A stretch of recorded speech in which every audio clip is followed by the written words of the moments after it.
That's wonderful. We're actually here together this week because we haven't yet moved into our new home. That's going to happen on Wednesday. So we're really excited. So, and Ganilla's computer is actually in storage. So we had to do it on one computer. But we've actually been traveling, as you know. Some of you know went out to California and saw our son out there. He's getting married in July, so we're really excited and looking forward to that. And then we came back and went to Mississippi and went to do a meeting with a friend. And this guy is working with a lot of guys in the region, the area where he is, in fact, where the University of Mississippi is, Mississippi State University, and did a couple of meetings for him there. Then we went to Florida, and the weather actually out here in America has not been very good. It wasn't very good in California. This winter here has been quite cold, but we were so thankful that we went to Florida because we saw some sunshine.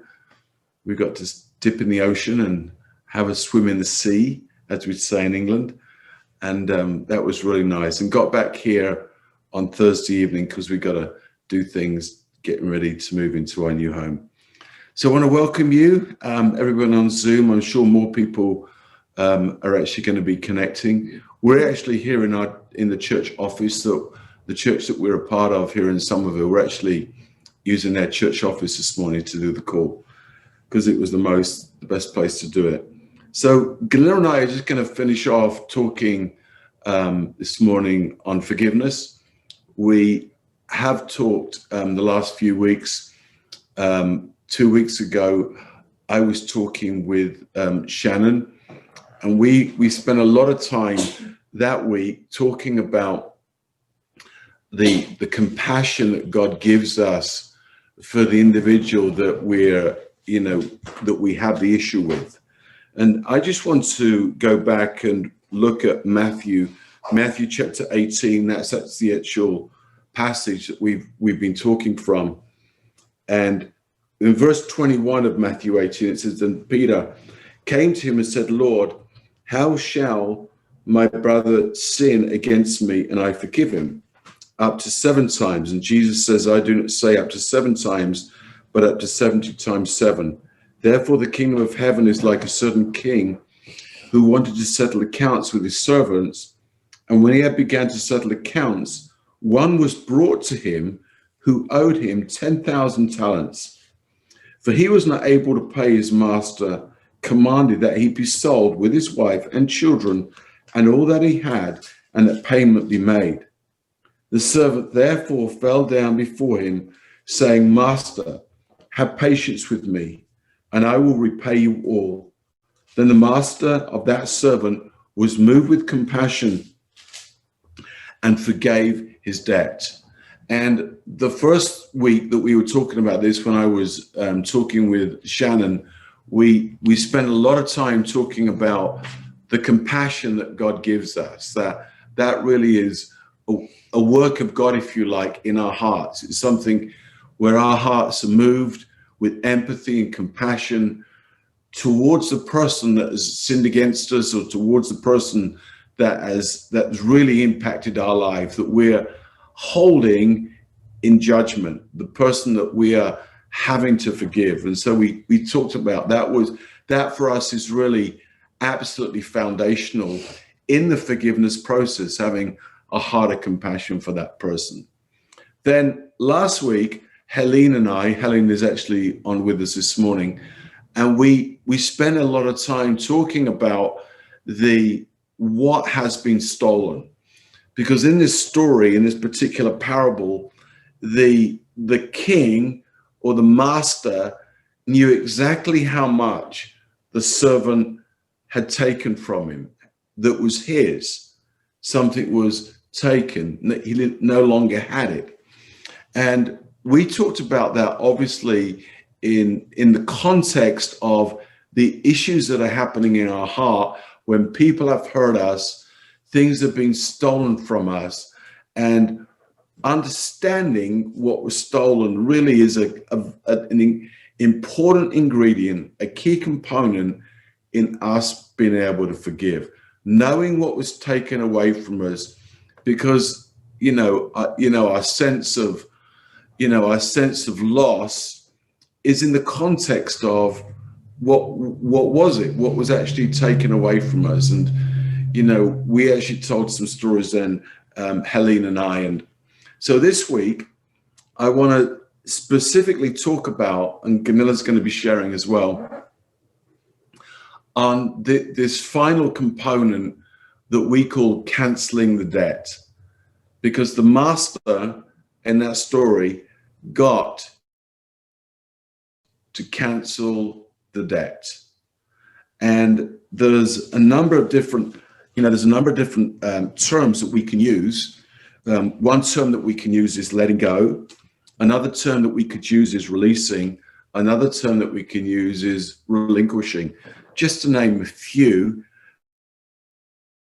But they really describe this whole process of literally canceling the debt. A number of years ago, I think it was 11 years ago now, Gunilla and I had been through a really very, very difficult time financially. We'd had this one investment property, and at the time we were living in California. We had our own house where we lived that we owned, and we also had another property that was what we call a rental property or an investment property.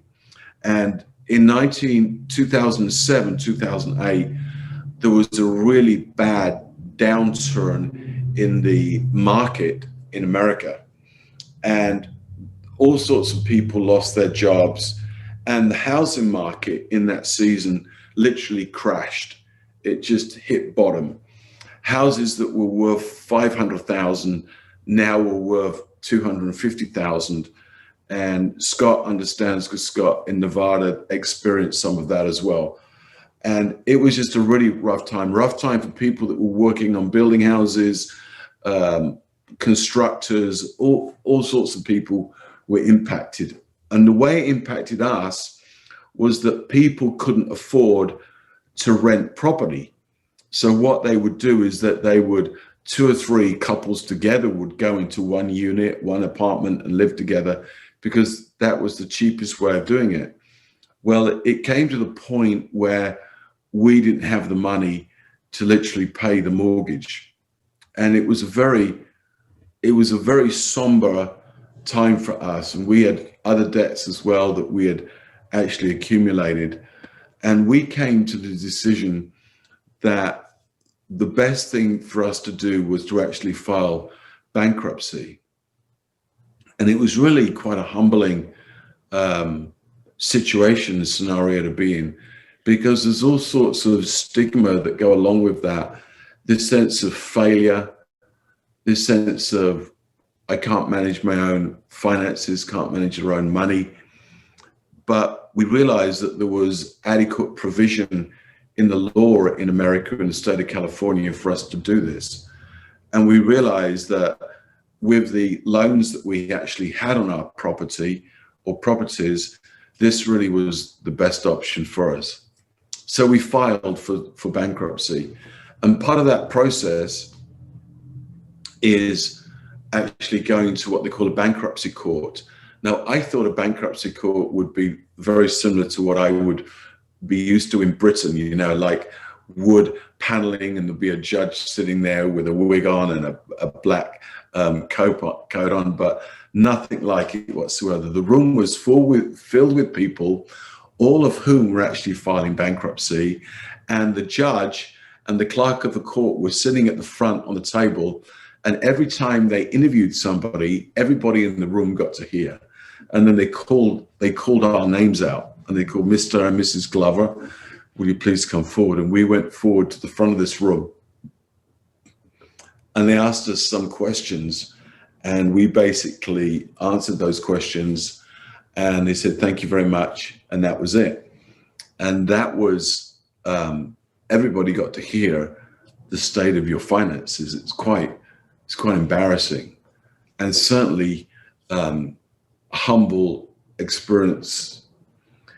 And then we had to have a lawyer that was working with us, and our bankruptcy lawyer said to us, now you've got to wait 4 months.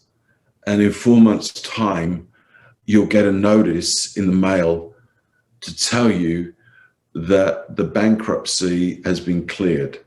It's all been discharged.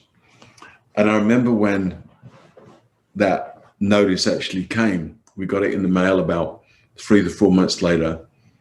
And they said, you, Mr. and Mrs. Glover, have been discharged of all your debt. You owe nothing on the mortgages you've had, on the credit cards that you put into the bankruptcy. You owe absolutely nothing. But at the same time, we had nothing. You know, that was it. We lost the property, and that's really what happened. And it was what was remarkable about that is that once you got that notice in the mail, that notice was final. It was, you know, it was set in stone. Your debt is now discharged. You no longer have a debt. Thankfully, we had an income. Thankfully, we had an income, and we've seen actually from that point, God just be amazingly gracious to us in the way He's actually provided for us.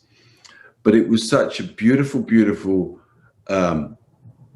situation of illustrating how God just takes things that are hanging over our lives, that are oppressing us, and all of a sudden they're absolutely cleared. And I remember a couple of years before that, when I was actually going through this whole process of forgiveness in my own heart, when I remember experiencing the compassion. I remember coming to understand what was stolen from me. And I remember just uttering the words, I forgive. Obviously, I forgave my father and my mother, and I forgave other people as well. But I just remember the relief, the utter relief in my own heart when I actually uttered those words. And as I uttered those words that came from my heart, it was like they were gone. That issue in my heart in relation to whoever it was now was gone. I've let that issue go. I won't take it back. I won't hold on to it. I'm relinquishing it. It's no longer going to have a hold on my heart in any sense, any way whatsoever. And it was completely cancelled. And I knew that it was forgiven, because when those people would come up, when those situations would come up, even though I had a memory of them, there was no pain associated with that memory. There was no bitterness or resentment or anger, any of those, any of those emotions that we feel, they were gone. But I still had the memory. And I knew in that my heart is now forgiven. My heart has really let those things go. And it was a very similar scenario in the issue with the bankruptcy, because I remember signing those papers, and it was saying, well, we're letting these things go. We're letting the debt go. We're letting the houses that we own go. We just let it go.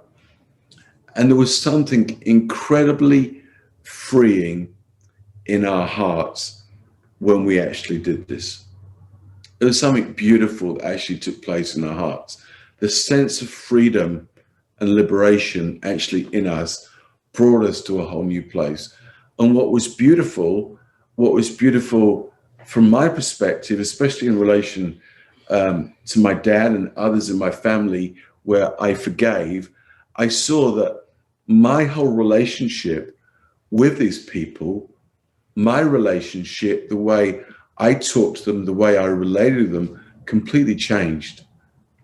Because now there is no longer any expectation that that person or that individual is going to give you something back, because it's done. It's over. And I thought, wow, that's amazing. And, you know, to me, why it's such, or to us in Father Heart Ministries, why it's so important that forgiveness from the heart is absolutely fundamental, is because I've tried to do that with my will, with my mind, with my choice, and it hasn't produced a fruit.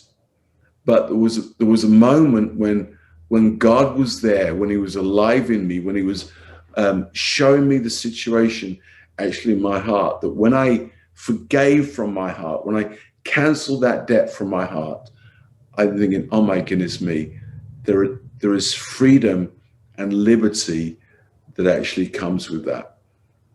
And that's where the Father brings us to. And I think one of the questions that comes when we talk about forgiveness in this sort of setting, in Zoom, on Facebook, and people are kind of hearing this, they're saying, what do we do? How do we process these issues actually in our heart?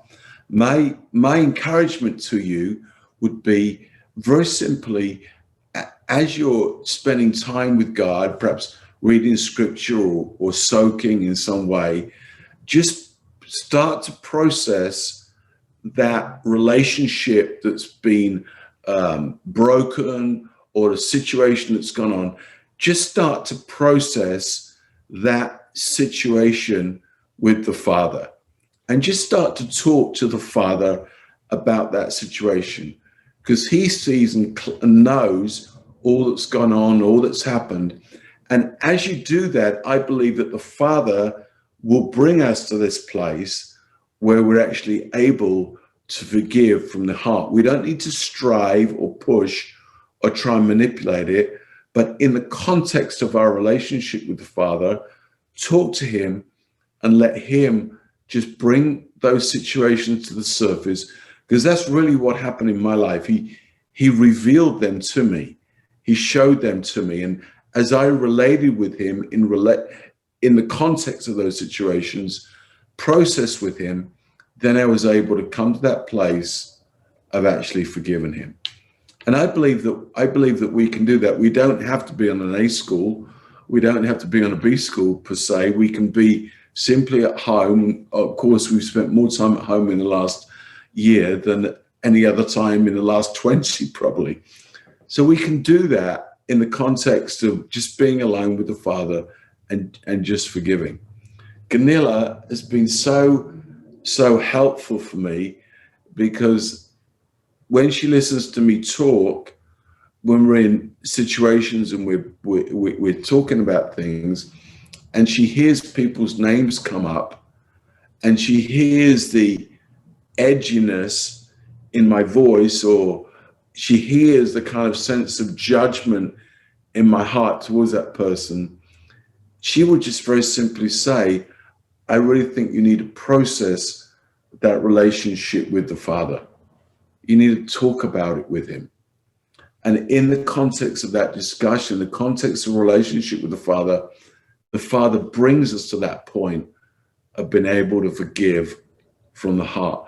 And I honestly believe that as our heart is changed, as our heart is changed by his love, and as our heart is changed in this context, so our mind follows. So our mind comes into the same reformation and healing and restoration that our heart actually goes through, because we have all these memories that go on associated with these events, but it comes from the heart. The heart is the very, the center, the epicenter of our very existence. And when our heart is impacted, it is actually going to change our thinking about those situations. It's going to take the bitterness and pain away and bring us to a whole new place of actually walking with the Father. Now, this is what I would say to you, that if you know people that you have to forgive, perhaps it's your parents, perhaps it's your mum and dad, and that is a really good place to start. That's the place that we deal with obviously on an A school. And if you're finding it difficult, let me encourage you, that is okay, because all of us have found it difficult, because often the pain is so deep. It is so, and it is that pain has often just become the very infrastructure of how we think, how we feel, certainly in relation to that person. So don't just go off and say, well, I forgive that person. Process that with the Father and let the Father bring you to this place of understanding what was stolen, bringing you to a place where he's able to give you compassion for that person and bring you to the place where you're able to actually cancel the debt. And then it's all of a sudden, it's like the Father brings us into a spacious place. I love that verse in Psalms where it says, I'm bringing you to a wide open, spacious place.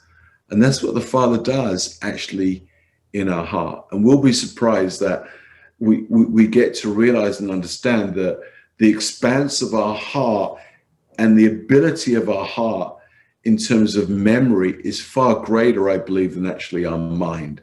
Our mind is limited, but our heart, I believe, is the capacity of our heart is so much bigger in comparison to actually our memory.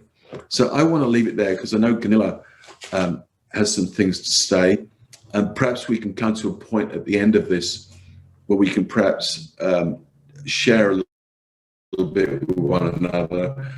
But I just want to hand over to Gunilla. Let me just pray. Let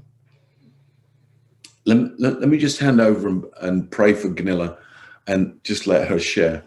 So Father, right now, I just ask you for fresh anointing on Gunilla. I know that she has just an amazing story in relation to her family when it comes to forgiveness. So I just pray the fullness of your grace upon her right now in Jesus' name.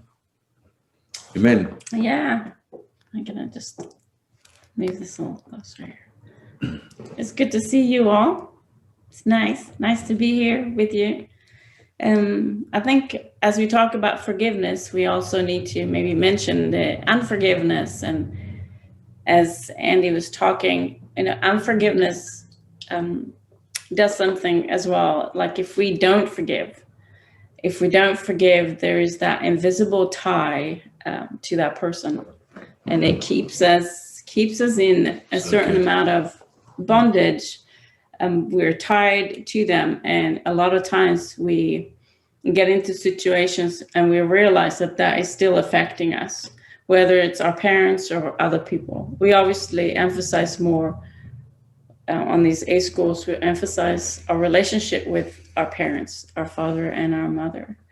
And as we've been reading this parable, there's an aspect of torment that is talked about in the parable. In verse 34, it says, I'm gonna leave you to the tormentors. And there is an aspect of us having an open door to be tormented when we haven't forgiven. And forgiveness closes that door. It's like the enemy doesn't have access anymore as we forgive. He doesn't have an access point as we release. And for our parents, it's a letting go of our expectation of who they are in our lives. Oh, that's so good. The letting go of and realizing that they can't pay. As we find that compassion in our hearts, we're realizing that they can never pay. They can never pay back or repay us for the things that they took or the situations that happened. It's like they just can't. And they can't either give us what we needed. As we grow up into adults, we realize that we really lacked certain things. And if we keep looking to our parents to give us that, the moment comes when we realize that it is impossible. They can never give that back to us. It's gone. And when we remain in unforgiveness, we keep wanting them to pay back. We keep wanting them to put it right, or we keep wanting them to admit that they were wrong, or, say sorry, and, when I grew up, I realized that the way I experienced the things that happened and the way my brother experiences were like two different stories. And so there's not like, we can't always see from the other person's point of view. And I think with my father, as I grew into an adult, I could see that there was he just didn't have the capacity.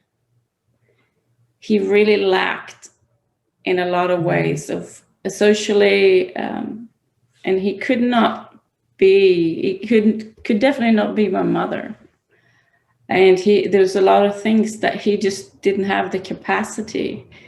And, it was a painful time for us. My mother died. Some of you that have been listening to my story, I was about to turn 14 and my mother died, and she was really the one that created home and an environment of love. And so my father and I, it was just a very difficult time. He was very angry and irritated, and he was like, he was not able to provide that for me anymore. And I think I lacked that whole feeling that I'd had before, that I had a home, and that a home was a safe, loving place, a comfortable place, a place where you could be yourself, a place where you could be encouraged. It wasn't like that anymore. So that's kind of what I lost. And in that, I really became very insecure because I never knew what kind of mood he would be in. And so I grew up with that. But as I could watch his life later on, I could see he just didn't have the capacity. He couldn't do it. He just didn't have it. And I had to, as I was forgiving him, realize that he's never going to meet that need in me. And he's never going to see it from my point of view. I think even before he died, I know that he loved me, but he could never really see that he'd done anything to hurt me. Because that he didn't intend to hurt me, but his actions certainly did. So it's letting go of the expectation of our parents meeting our need. We come to that point where we really need the Father to meet that need. If it's for encouragement, security, being loved, being feel that we, our identity and all that. It's the Father that meets those needs, and we let go of our parents meeting that and say, I forgive my father for not being able to provide a loving home for me. I forgive him. And I now look to my Heavenly Father and his mother heart to provide that for me, and that he can do it. So they can't pay back. They can't even always see what they've done and was wrong, or that it hurt us. They might never see it. So in our heart, we need to let it go and realize that we have a Heavenly Father that will meet all those needs. And I've seen so many times that he's the one that redeems things in our lives that we lost. But the forgiveness is what opens that door for the Father to really be able to bring that blessing into our lives, to redeem those situations. I see many times the Father's given me things that I lost, and he redeems things. And we don't always have a reconciliation story, but God will bring other people. He will bring other people to kind of bring healing and help us through things. So forgiving is letting go of that expectation. Yeah. The expectation that they need to repay.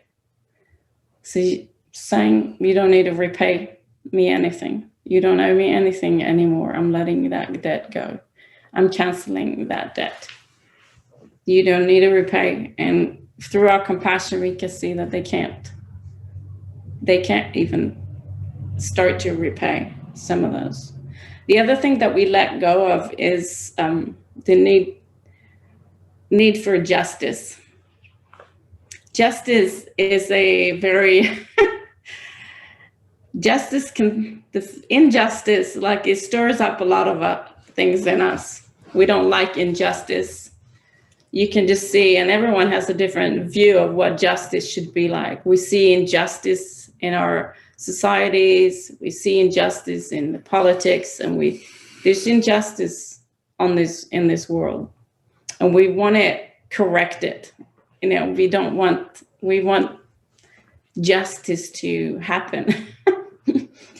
And so when we don't forgive, we keep that wanting justice. We want justice, and it's hard for us to let go of that. But we got to realize that even the people that hurt us, it really was the enemy that hurt us. It's just that the enemy is the one that come to steal, kill, and destroy, and he's our enemy. That's the enemy. Through other people, through our circumstances, he gets to us in our lives, and he does those things, and we would like justice. But I think God is pretty clear in the word that he's the only one that's really is just, and to trust him with our injustice and to let go of us wanting justice is an important part. We might never get it, but we know that he is a just God, and we need to leave it up to him. We need to leave our justice in his hands, and which can be really a hard thing to do. We watched, you see things on the news, maybe where someone has been unjustly treated, and they go to court and they want justice, and we do want justice in our society. But in our own relationships, especially with our parents, maybe there won't be and ever be justice, but you have to leave that to the Father. So you trust that he's a good Father, and that he is the one that is just. Says that he is the only one that's really just. And so it's letting go of that and see that we can't fix the situation. We can't always put it right. We can't always sort it out. But those are things that we let go of. And you say, well, Father, you are just, and I'll just leave you to, because we don't really want justice for ourselves. We have received complete forgiveness for everything that we have done. And we certainly didn't get what we deserved, so to say, but he forgave us our sin, and so it says, so you forgive those who sin against you.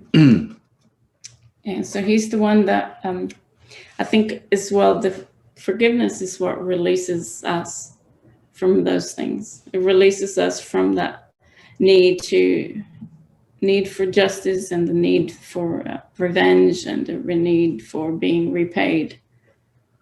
And we look not to people anymore to do those things for us, but we look to the Father he opens the door to those blessings into our lives, and he redeems things that we lost. I've seen it many times. He gives us back, a lot of times he gives us back things that we lost. And not through our parents, but through other people or through other circumstances through our lives. Because I know that he's very good. So we want to close those doors to the tormentor. That we don't want the enemy to have any access to our lives. We don't want to have pain, and we don't want to, keep on trying to get that back, but we let go. We let go. And I think for my father, I forgave him, and I could see him in a different light, that he just couldn't do it. He's just a person, he's just a human, and his capacity was very limited in terms of really giving to me what I needed. And throughout the years, I see that the Father is my good Father, and he will give me what I need, and he will take care of me, and he will bless me where I was unjustly treated or whatever it was. So another thing that we think about is trust. That when we forgive, it doesn't automatically mean that we will trust that person. Trust is a different thing. I think a lot of times we've confused those things. So, forgiving is letting go of something, doesn't mean that you will necessarily trust, or that you should trust that person again. And trust is something on a different level that we learn, and that people need to gain our trust again, and that doesn't always happen. But forgiveness still needs to happen. So That's great, Gunilla. Thank you so much. We wanted to just open things up a little bit this morning, and just perhaps I know actually there was one question that actually came in. Okay, so I'm going to actually not say who this question is from, but it's talking about, somebody asked me about, what about forgiving ourselves? Now, I think that's huge. I actually really think it's a big issue. It's been an issue in my heart, and the principle is the same. The principle of forgiveness is exactly the same, whether we're forgiving our parents, a spouse, an individual, or we're actually forgiving ourselves. And a lot of what we do is, when it comes to forgiving ourselves, is that we're actually holding ourselves in judgment, like Gunilla was talking about. We're holding things against ourselves. We're blaming ourselves for issues that have gone on. And we're holding our own hearts in hostage to ourselves because of the situations that have gone on. Well, the principle is exactly the same. What are we stealing from ourselves when we're doing that? What is it is being taken away from us? And certainly a big area in my heart has been having the Father's compassion, and knowing the Father's compassion for me as an individual, knowing his love for me, knowing his compassion for me, feeling that has been absolutely huge in my heart. And it's over the years, it's just become so much easier to forgive myself for the mistakes that I've made, for issues that have gone on. And they're often in regards to how we've conducted ourselves, what we've said, the way we've behaved and things. But over the years, as that compassion has come, as the Father has put that into my heart, it's become so much easier to let go and actually relinquish the debt, to cancel the debt of what we actually feel about ourselves. Because what we do is that we hold our heart in hostage to ourselves. And that's what we do. And often when this is going on, often there's an association with shame of what we feel about ourselves, and the way we've formulated an identity of actually who we are, which has all been falsified and, of course, substantiated by the things the enemy wants to bring to our lives as well. And it's part of the fact that we're living in a fallen, broken world. But again, the principle is the same, to actually forgive ourselves. But that is a huge issue. But it was really interesting that I might ask Helene to actually come on and reiterate what she said last week, because Helene gave the example, the story about things where we perceive that we've been hurt. Now that's important. Those instances might not have happened, but we've taken on a posture of unforgiveness in relation to those perceptions. Well, our heart still needs to be released from those. Helene, could you could you say a little bit about that? Can you unmute yourself? Oh. There you go. When James Jordan spoke about heart forgiveness, it was so real to me, and I totally got what he was saying. And also to remember that we forgive because of mercy. And but when he spoke about what we forgive what was lost or stolen from us, or what we didn't get as a little boy or girl growing up.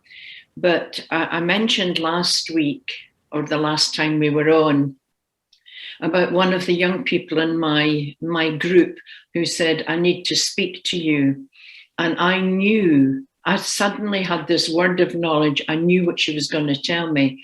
And I said to her, you need to realize if you tell me anything that puts your life in jeopardy, I'm duty bound by the law to report it. And she says, I know, but I want to tell you. And she told me that her father sexually abused her. So I had to report it to the authorities. And they came to see me after and said, we've actually examined this girl and nothing has happened to her. And her dads can be quite childish and tickly and things like that. So that taught me something, that she perceived something that didn't actually happen. Now we could say, oh, we shouldn't have tickled her or that, but that wasn't the thing. She thought it was much bigger than what had happened. That's right. So it was a perceived thing. It was something that was perceived. Yeah. Yeah. Does, you know, perhaps some other ones of you might have a question or something that you're pondering or processing in your heart that you'd like to ask. So just, if you just wave at the camera, and we'll turn your microphone on and we can chat.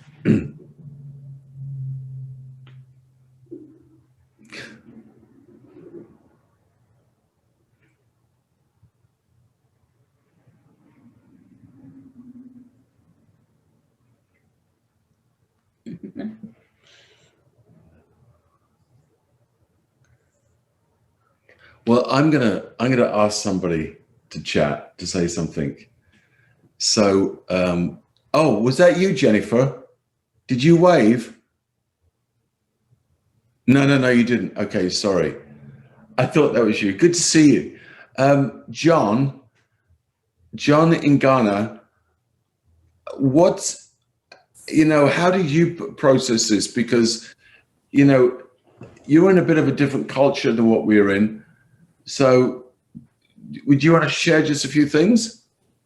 Yes. Well, thank you so much, Gunilla and Andy, for all that you've shared. What I would like to say is that even though we are in different cultures, when it comes to forgiveness, it does appear that it's a universal thing. Yeah. Okay, so, looking at it from every culture, the same thing. But then whilst you were talking, I was reflecting on something. And it is this. You kept on saying that there is the need for us to forgive what was taken or what was stolen from us. And I think that is very, very important, because often when we want to look at the person who did something against us, it becomes difficult to forgive the offense, because sometimes they'll give you all the reasons why you don't have to forgive them. So if the focus if the focus is on the person who might have hurt you, based on their attitude and all that, you might find it very difficult to forgive them. But then, as Gunilla also said, if you look at the end side of the whole thing, that is the torment aspect of it, and then you realize there is a need to forgive, then you don't have to overly focus on the other person, but you rather focus on what was taken from you. I think that was one critical aspect of the whole thing that I was pondering over. Yeah. That's great, John. Thank you. Thank you so much. So John's actually in Ghana, in West Africa. Just somebody else want to contribute, or you might have a question? I noticed Jeff just sitting there in his armchair in Cyprus, enjoying life. Do you want to say something, Jennifer? Yeah, okay, good. Turn Jennifer's mic on. Hello. Good to see you guys. So I've been processing a lot from A school and reading the book Sonship that you guys gave, and I have just been getting so much out of it. And I don't know, you remember I was talking to you about the growth on my eye, and I was referring. Oh, I think you've lost Jennifer. You need to unmute yourself again.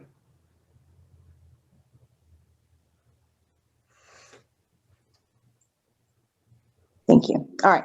So anyway, I've been reading the book. I had that thing on my eye that was growing. I kept thinking of it like, like getting the plank out of your own eye before, casting judgment or things like that on other people, or even unforgiveness. And so I have been realizing that I need to sit down and write a list of all these people that have either hurt me, or maybe even I've hurt them, things that have been said to me, maybe things that I said, like word curses, unforgiveness, judgments, like all these things. And I really feel like I need to get into that place with God and just really process everything. But when you were talking and you were talking about knowing what was lost, I have a hard time processing that part of it, like knowing what was lost. And is that just something that I have to pray into more?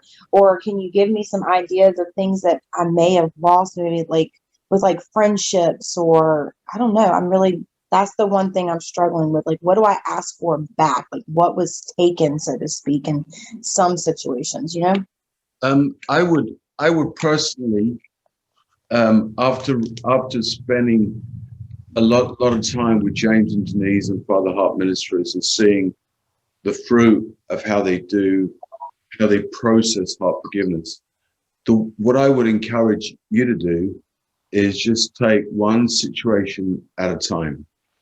Mm-hmm. And I would, like what we did on the A school, like we talked a lot about our parents, and the forgiveness session, the ministry session we have was all in relation to them. And what I would do in relation to understanding what was stolen, I would very simply encourage you to say to the Father, help me understand and see in my own heart what was stolen. Don't, perhaps you might know in some situations what it was, but I think a lot of us are really unsure. But for me, that has actually come by revelation. God has had to show me that. Mm-hmm. But that has been such a key part of me forgiving from my heart. And I wouldn't rush with it, Jennifer. I would just bring it before the Lord, talk about it with the Father, and let Him show you, because it will become clear. If our heart is honest in the prayer as we're walking with Him, He will show us and He will reveal to us actually what was stolen. Now, you had us go through the exercise of writing a letter to our parents or whatever. Is it always necessary to maybe give that letter to them, or is it sometimes because some of the relationships that I'm having issues with most recently, I've been advised by some people that maybe it's not worth it. But to me, I feel like, and maybe I don't have to always be heard and understood, but I feel like, there's so much more to be said or talked about. And I want to restore and to mend these things. But sometimes I wonder, is it always necessary? I think this is what I would say. I don't really want to bring any sort of confusion in this Zoom call, and not that you're bringing, just to make clear that the letter that we write on the A school is in relation to the heart of sonship. And that's in relation to our attitude towards our parents. That's where we are taking back our heart towards our parents in relation to sonship. So that thing is a little bit different to what we're talking about here. Here is the issue of forgiveness. But let me just say about the letter, again, it's a prayer issue with God. It's not, I would personally encourage people, if they can, to give it to their parents. That would be my encouragement. But you have to deal with that before God. You have to make that, just talk about it with the Father and let him show you exactly what you should actually be doing. Does that help? Yes, it's basically just going into that quiet place and really just hearing revelation from the Father on how to proceed. Yep. That's Got right. it. You're wonderful, Jennifer. Yeah, I think as we forgive other people, it doesn't mean that all those relationships will be, perfect again or something. You're responsible for your heart. It's you dealing with your heart is what we focus on. And you can't change other people, but you can be open and real with yourself before God and let him work on your heart. And sometimes it be reconciliation but sometimes there isn't. Mhm. And I think we wish that everyone would we would be reconciled with everyone, but I haven't seen that happen. But the important thing is that we do everything as far as it depends on us, in our hearts. So I have a friend on with me this morning. Her name is Kelly, and she lives in Florida. And this is the friends who we were staying with this week in Florida. And I just wanted, Kelly, we just got just a very short amount of time left. That, what's your perspective on this? You've been through, you were very influenced by Jack Frost, and you've been very influenced by James Jordan, Father Heart Ministries as well. So I just wondered if you'd like to just contribute a couple of things. Sure. Can you hear me? We can. Okay. As I'm listening to everybody, and I'm just recalling some of my own heart issues, but what comes to my mind is how I've realized lately, and the more I hear, the more revelation that my heart receives. But I've realized almost my whole Christian life, I could probably say, is that I forgave because I was supposed to, because you're supposed to turn your cheek. You're supposed to forgive. That's the right thing to do.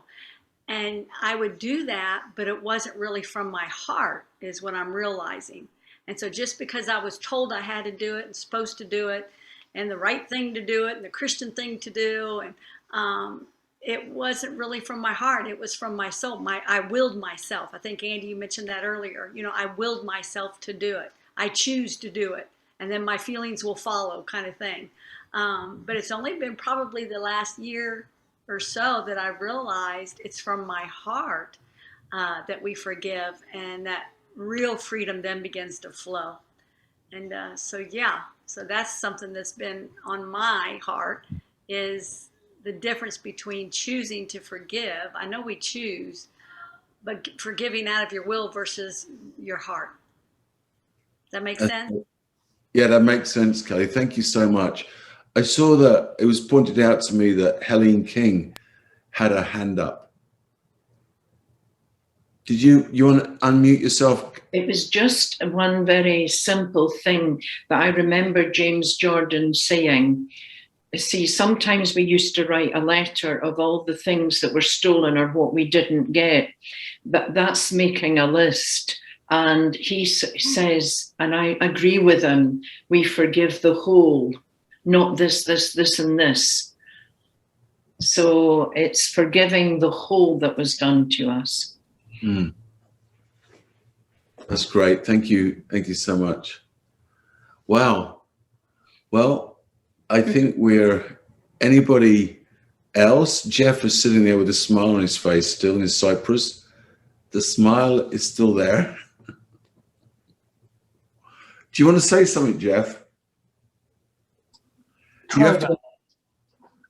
I just want to say thank you because you've hit what I think is a really, really major point, Andy, when you talk about the difference between forgiveness and trust. Or was it you, Gunilla? One of you. Gunilla. That is just so crucial, because one of the things that I've struggled with even before I came into this awareness of the Father was that, you know, forgiving is the good Christian thing to do, so I've got to do it. And then I think, so everything's fine now, we're back where we were. Mm. And it ain't. Mm-hmm.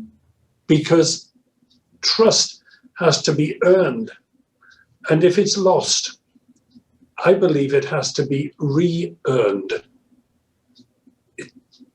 I don't know whether that's right, whether you'd agree with that, but that's how I found it. But the more I just concentrate on forgiveness and not worry about the rest, the easier life becomes.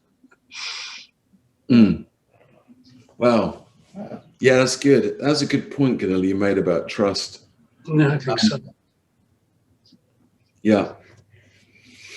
Wow. Well, guys, that was a lot of fun today. So now we didn't actually plan this. It's just the way it worked out that we've got 3 sessions now that we've done on forgiveness the last 3 weeks. And all those 3 sessions are going to be up on YouTube. They're also on our Facebook page. And they're there. You can, watch them again. I think most people here have actually been to an A school. So obviously this is very similar to what we're sharing and ministering on an A school, especially when we talk about heart forgiveness. So they're there. You can watch them. We're not going to take them down. Hopefully YouTube doesn't take them down either. And so they're there for you to observe and see. Let me just show you a couple of things. Let me just show you that YouTube channel. I think a lot of you are already members or subscribed to it. There it is there. And there it is, part 2 and part 1. You actually see it there. There's some funny caption shots of me actually on there. And there's also got associated with that, you guys are aware probably on our Facebook page, Andy Glover, Revival of the Nations, and we put all our stuff there, our posts and our links. And there's a picture of me with my eyes closed and not very good caption. And then also we've got our ministry page. I notice we really appreciate you guys supporting and blessing us. We really, really do appreciate that. And we're so thankful. It's just been amazing the way I was realizing the other day, we can put the camera back on, Scott. I was realizing the other day that we've been in full-time ministry most of the last 36 years. And it's just been amazing how God has provided for us. It's just been astounding how God has met our needs, the needs of the ministry, and looked after us. So I wouldn't encourage everybody to live this way, but it was certainly right for us to live this way. And we've really seen the Father provide for us in a beautiful way. We're going to be on again next week. And Kelly, who is there, her husband's called Bob, or you can say Bob. Bob is actually going to be sharing with us on Facebook. I saw it on the Zoom call next week. And that's Easter weekend. And Palm Sunday tomorrow next weekend is going to be Easter weekend. So Bob's going to be sharing with me. Bob spent a lot of time with Jack Frost in the last years of his life. And of course, they're involved in Father Heart Ministries now as well. So that's going to be really, really exciting. I want to say thanks, guys, for taking part and being on with us. And we really, really look forward to seeing you next week. Have a fantastic week. And I hope that the weather warms up in Europe. God bless you.